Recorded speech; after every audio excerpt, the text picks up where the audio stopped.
Hey friends, it's Mr. Alex.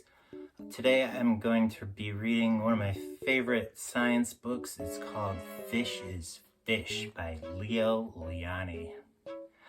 At the edge of the woods there was a pond, and there a minnow and a tadpole swam among the weeds. They were inseparable friends.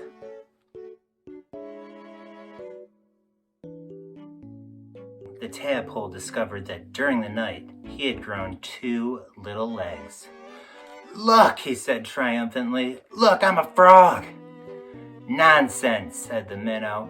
"How could you be a frog if only last night you were a little fish, just like me?" They argued and argued until finally the tadpole said, "Frogs are frogs and fish is fish, and that's that." In the weeks that followed, the tadpole grew tiny front legs and his tail got smaller and smaller.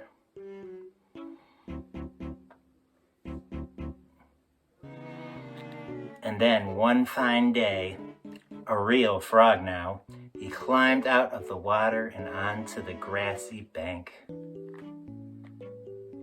The minnow, too, had grown and had become a full-fledged fish.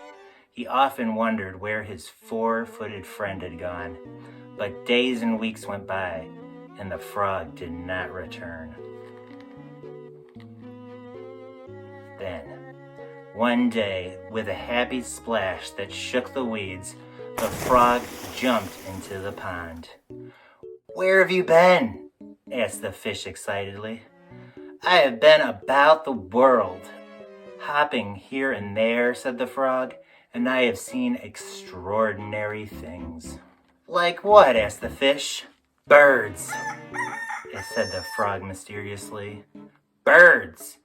And he told the fish about the birds who had wings and 2 legs and many, many colors.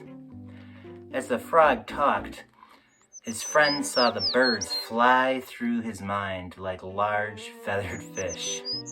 "What else?" asked the fish impatiently. "Cows," said the frog. "Cows. They have 4 legs, horns, eat grass, and carry pink bags of milk." "And people," said the frog. "Men, women, children," and he talked and talked until it was dark in the pond. But the picture in the fish's mind was full of lights and colors and marvelous things, and he couldn't sleep. If he could only jump about like his friend and see that wonderful world.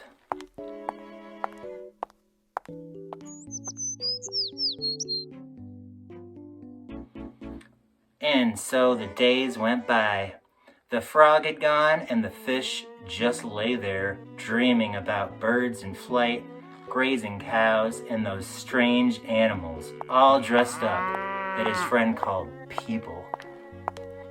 One day he finally decided that come what may, he too must see them. And so, with a mighty whack of his tail, he jumped clear out of the water onto the bank. He landed in the dry, warm grass, and there he lay grasping for air, unable to breathe or move. "Help!" he groaned feebly. Luckily, the frog, who had been hunting butterflies nearby, saw him, and with all his strength pushed him back into the pond. That's being a super friend. Still stunned, the fish floated about for an instant. Then he breathed deeply, letting the clean, cool water run through his gills. Now he felt weightless again, and with an ever so slight motion of the tail, he could move to and fro and up and down as before. The sun rays reached down within the weeds and gently shifted patches of luminous color. The world was surely the most beautiful of all worlds. He smiled at his friend the frog, who sat watching him from a lily leaf.